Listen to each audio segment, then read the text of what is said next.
Welcome to Mastering Mathematics. Here's our instructor, Dr. Karen Weston. Hello, welcome again to another in the series, Mastering Mathematics. Dr. Karen Weston is here.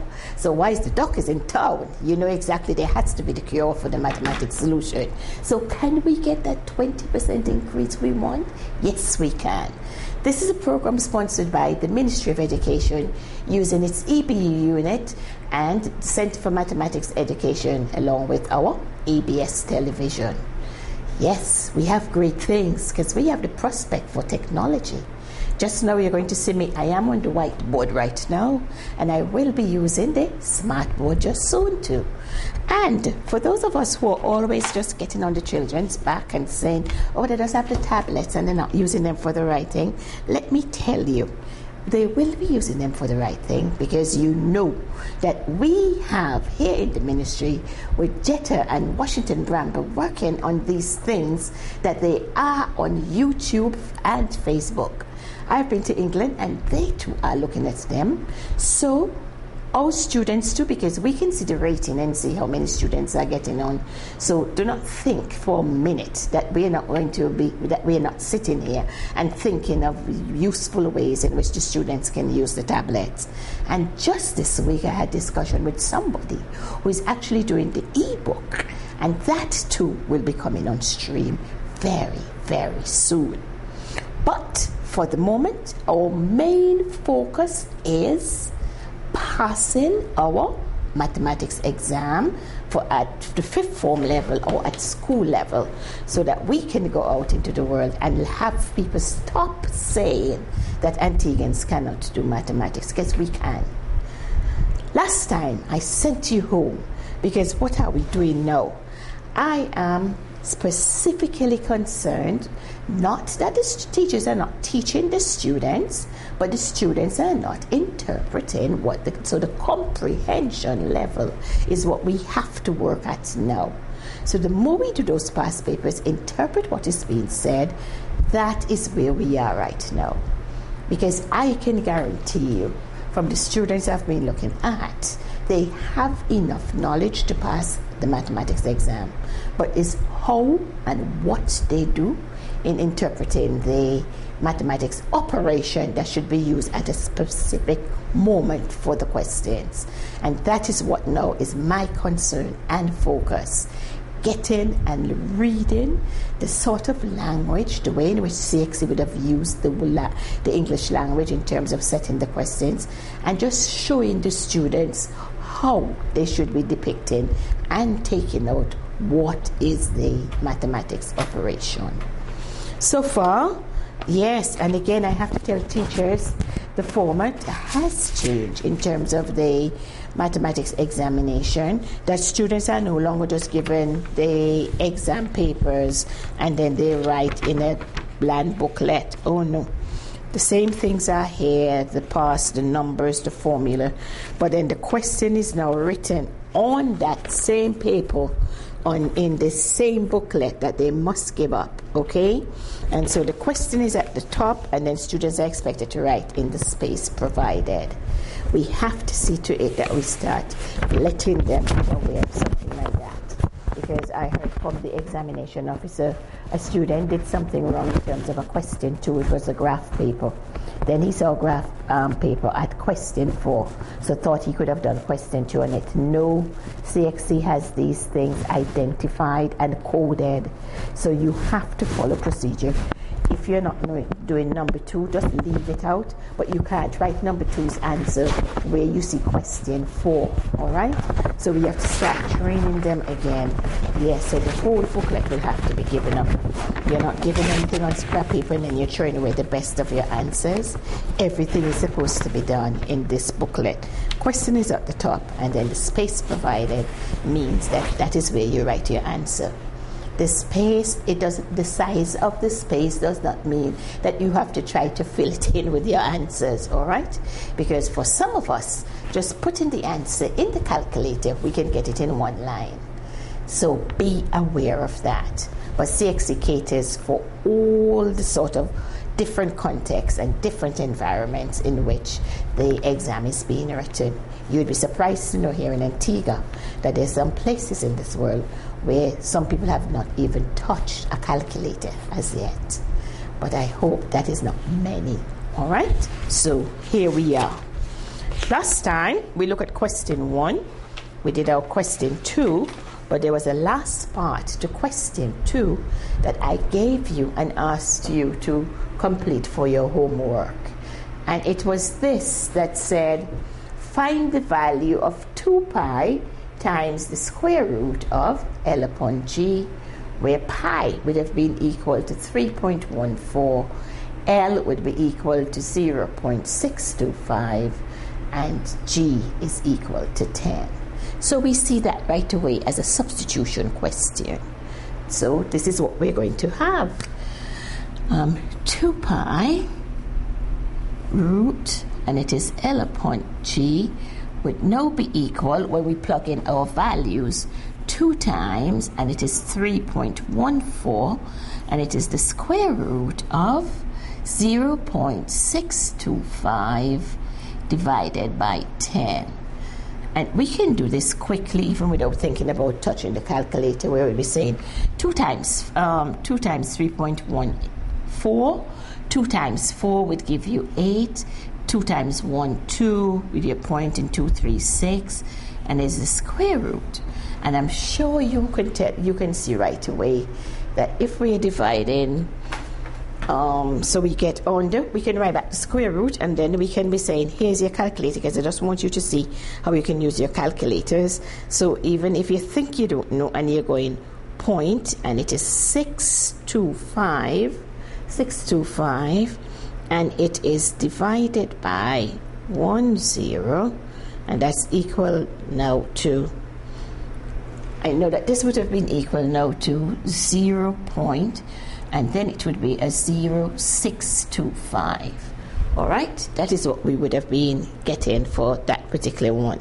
So your point, and you're going 6. Oh, my calculator is freezing up on me. Point, and it is 625 divided by 10 equal, and that is what we're getting. All right, 0.0625. Now I've got to make you know too that this calculator you see me using, this is really one of the brands that was given to the students, the mathematics department in Barbuda, by my famous sponsors, Family Dentistry, under the management of the Maxwell Francis and his company. All right, so again, we're making certain that every Barbudan in that mathematics classroom is exposed to a calculator that is scientific. All right, so this is what we're doing. Now here it is, and it is now equal to 6.28, and it would be times, when I take a square root for that answer of the square root, you know right away I'm going to be getting 0.25. And then so it would now be equal to 6.25 times 0.25. For formers, I want you to know that 0.25 is the same thing as a quarter. Isn't that true, Jetta? So that this answer very quickly, we could have just been dividing by 4 and getting our answers, right? But we're going the long way because we know people at home following us. So that is, I'm just showing a smart trick right here for my fifth formers. And when you see these numbers right away too, we'd start looking and saying we know square numbers and see that 625 is really 25 times 25. But we're trying to pretend that we don't know, because fifth formers, these are some of the things I want you picking up, all right? And you see that, so right away you could have just been saying, oh, 0.25, that's a quarter, so this is really 6.28 divided by 4, all right? But now we're multiplying it here so that we have, and it is multiplied by, and it is 6.25, which is equal to, and we would have been getting 1.5625 for the answer. They didn't tell us to give us to any specific number. They just said to find the value. So we can do that and just write back the number that they have, just find the value of. So they didn't ask you for 2 decimal places or anything like that, just to give them that. Okay? So then you may well be saying at home, Miss Weston, if you say divide by 4, what would I be getting? And you're saying 4 into 6 goes once, put your point, 2. 4 into 22 goes, 4 into 22 would be 4 5s are 20 and 2. And then you'd have been going 4 into 28 goes 7 times. And you would have gotten your answers. This is what we say in terms of with our calculator. We have plus or minus margin of error. So you don't say, but how I didn't get the exact answer? No, all right? If we're doing it point blank like that, it could have been rounded off depending on what they were using for their margin of error. And that is why 6 knows that too. So you start familiarizing yourself with the tools you're going to use in the exams. And oh my gosh, a geometry set is important. You're going to see when I do the next question that you have construction. You don't come to a maths class and say, oh, I don't have a geometry set. Even if you don't have a geometry set, make certain you have a protractor, a ruler, and a compass. All right? Because we have to use them. We have to use them. And parents, I want you to be cross, to be the watchdogs for your children. The children who do well in school are those who have parents under the little arms all the time and saying, what do we have tonight? You can't wait until they come big and then you just go and say, well, me not even have a time for so and so. You have to stick with them. Everywhere you see people, that mother, Nesta comes to me all the time from Bethesda. Anywhere that little girl was going, she was right there dragging her from this place to the other to get. And there is where the success comes. It's not because the Koreans or the Japanese can do things, but the parents are there behind the children. And even if you don't do so and so, talk in the house. Tell them what you expect from them. Raise their motivation. It's not what they learn in the school that's going to help them more than what they hear in the house. All right? So you do that for your children. If that's the only gift you can give them that. Talk it and let them cultivate and nurture an attitude for learning. I'm going to be right back, and then we'll go on to a new one, the question number 3, as it appeared on the examination paper. Whenever possible, draw a diagram. Even though you may be able to visualize the situation mentally, a hand-drawn diagram will allow you to label the picture, to add auxiliary lines, and to view the situation from different perspectives. All right, so we're back, and it's time for question number 3. I was going to write it on the board and say no, because I know you're at home, you have your notebook, and you're writing everything Miss Weston says. So while I'm dictating it to myself and writing it on the board, you write with me too, okay? Now, the question number 3, and this is sets. And we're going to see the extent to what they give us, because we have said these things over and over again.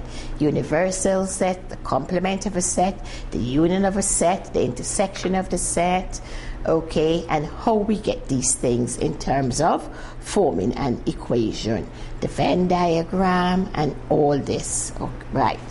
Now, it says, in a survey of 30 families, the findings were that. So give you a chance. In a survey of 30 families, the findings were that. So that is what you're writing now, your first line. In a survey of 30 families, the findings were that. And the first thing they found was 15 families owned dogs. 15 families owned dogs. After that, we had 12 families owned cats. 12 families owned cats. So I'm repeating those to give you a chance to catch up with me, because we're going to talk it. Because once I'm talking it, I want you to start comprehending, because I'm going to be asking where do we put certain things, because that is all the question is asking. Okay? That is all the question is asking. There's no big maths in this. So because we would have gone through the topic and know exactly what it is in sets. So we should have been giving our students a whole little pillar or core and saying, well, for the maths exam, we're going to make certain when the set topic comes up that we know what the universal set is, what the Venn diagram is, what do we mean by an empty set, how do you find the number of subsets in a set, you're going to say the union, the intersection, how do we put our equations together, how do we use the formula P union, the number in P union Q, what is that equal to? So we're not going into the exam blinded. We're going into the exam prepared. When you hear sets, you can just be scribbling for yourself. These are the facts that we can use in any set question. And you check and you see where in the question you actually have to use that information. Because that is what is not happening. And teachers, that is where you're getting frustrated. Stop going over and over and say, I have to reteach this lesson over. Give them the question and then ask what is it we're looking for? What information should we be using here? Just do a quick review before, all right, we're going to be dealing with set. We're going to do this review. The first 10 minutes, do your review, and then we get right away to the questions, because it's the application of the information that is letting us down. All right? So we need to build on that comprehensive skills. So this is question number 3. In a survey of 30 families, the findings were that 15 families owned dogs, 12 families owned cats, and then we have X families owned both, okay, and CSEC, so Silda's grandchildren would not be saying, Mommy, Granny, she writing capital letters in the middle of the sentence. We do it in mathematics for emphasis. So it's not like English. So Silda, please tell your grandchildren, don't say, but Mommy, Dr. Weston just writing these things and she's never paying attention to capital letters anywhere. We do that in mathematics to make certain we are emphasizing. All right, emphasizing a point. So X families owned both dogs, all right, dogs and cats, all right, both dogs and cats. And we have 8 families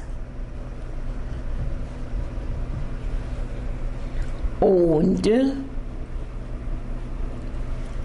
neither. And again, we have them in capital letters.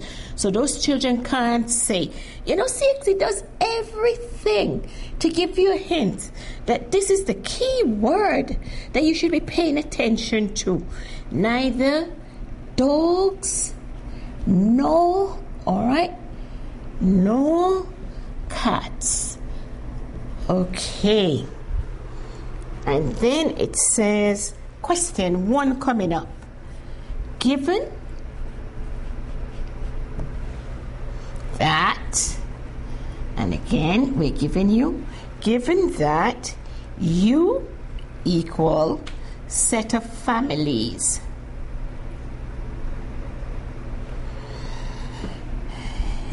in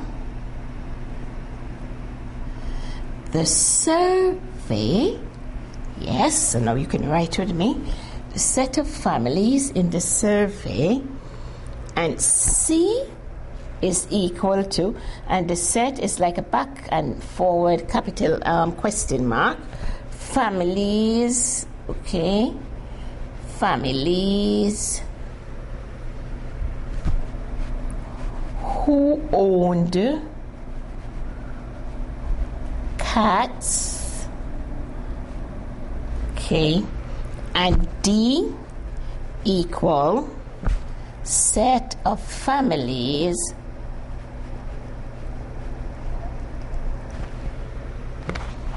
who owned dogs, all right, use, and it says use the given information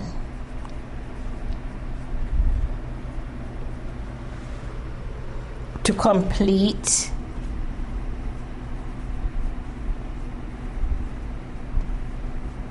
the Venn diagram.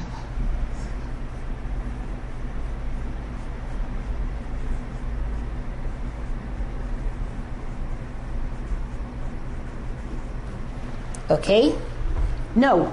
So, yes, don't say, but Karen, you should write out those things and you'll take less time. No, I want to do this so that when I'm repeating it, it is playing on the mind of you, the audience out there, so you can start thinking, because this is what's going to happen in the examination room. This is the first time, it is one reading, and this is where right away you have to make your decision, all right? So all this is a part of the teaching strategy. I'm repeating it over and taking my time to write it so that you're doing the same thing with me and see what sort of stimuli you're getting in your brains as we go through this, all right? What are the things it's bringing back? So again, we're reading. Oh, and then this is what the Venn diagram looks like. So let's just show you. And we know, as long as they say Venn diagram, what do you expect to see? What do we expect to see, Jetta? Circle. Yes, we expect to see a circle and a... What? Okay, but I'm not going to make it a square. I'm going to make it a rectangle. Right, for our Venn diagram, okay? So on the exam paper, it's done nicely. And this, okay, this is what we have, okay? So this would be capital C, that would be D, and we have the universal set outside here. All right. Now, so that is what, in essence, our Venn diagram is. On the examination paper, this is what you will be reading. So everything is right here. And you know, it's funny, because these children are very good. They come and they're doing mathematics, and they say, Miss Weston, can I take a picture? So this and all, they can use their little tablet, and they know how to just take the picture and they get the question immediately. So they're not spending time now and saying, come right. And this makes it so exciting, all right? So don't say that they're just using the tablets for the wrong things, all right? We have Mastering Mathematics on here, and we have a series of links that we have given them in terms of mathematics, and they can go on it too to get what sort of things that they're looking for. So it's no longer that they're depending on a single textbook to give them anything, and the living and the talking and everything is here. And I still have a few more to give them because I just got some more again yesterday. And don't forget, we have our website and everything, and going into YouTube. So I'll be telling you about that right away so that you can get all these things too. So we are making education and learning not just a classroom experience, but taking it anywhere you're going in your environment. Okay, so we're contextualizing the learning. All right, so here we are in a survey of 30 families. The findings were that 15 families own dogs, 12 families own cats, X families own both dogs and cats, 8 families owned neither dogs nor cats. And given that U equals the set of families in the survey, C equal families who own cats, D equal families who own dogs, use the given information to complete the Venn diagram. And this is the Venn diagram. And the Venn diagram is made up of a rectangle and circles. All right, so we can see that. Now, in a survey of 30 families, what does the 30 represent here, Jetto? It's rectangle. And not just the rectangle, the entire rectangle. So what do we call it? Union. It is not the union. What is it? It is our universal set. Yet, it is our universal set. So the 30 would be out there. Yes, it contains everything and everybody that's in the rectangle. So that is the 30. So here is the first set of information, your universal set. And then they told us the findings were that 15 families owned dogs. Where would that 15 be going, Jetta? In the D circle. Right, so it would tell us right away that in this D circle, this circle here, we would find 15 bodies. All right? So we put it outside so that if you're walking down the road on this house, you would see somewhere that 15 persons live there. And that is where we are going with that. And then we have 12 families owned cats. Where would that 12 be slashed in that Venn diagram, Jetta? In the C circle. Right, so the 12 tells us how many members we have in our C family. Okay, so they live in this house here.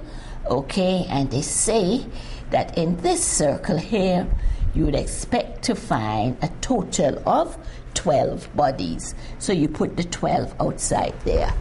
All right, so now we're clear. We're dealing with the number 30. You have, when the survey has shown that 12 families have cats, 10 families have dogs, okay?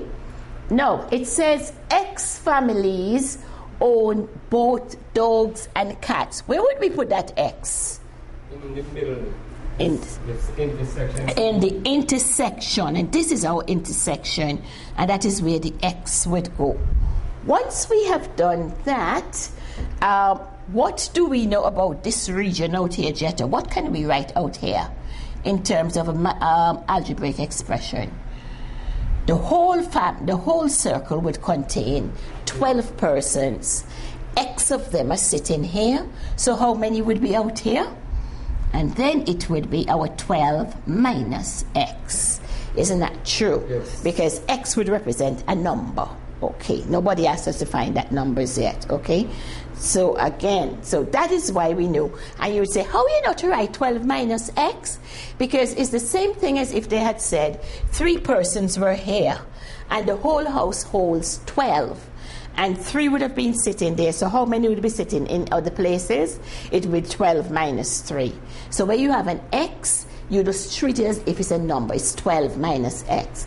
And this, because it has a letter, it's called an algebraic expression.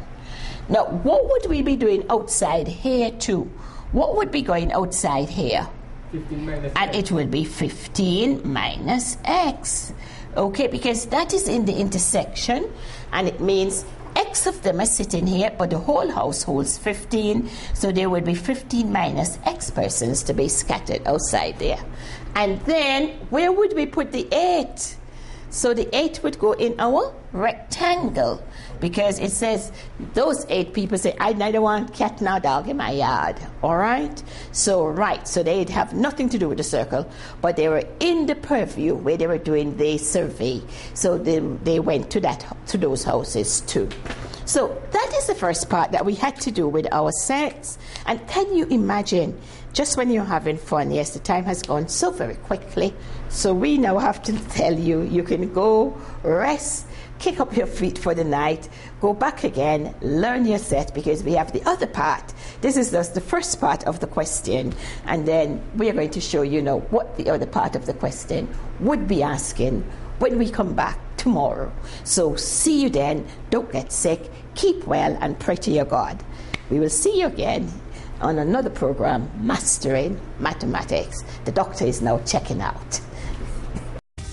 Join us next time for another in the series, Mastering Mathematics, a production of the Education Broadcasting Unit in the Ministry of Education and ABS TV.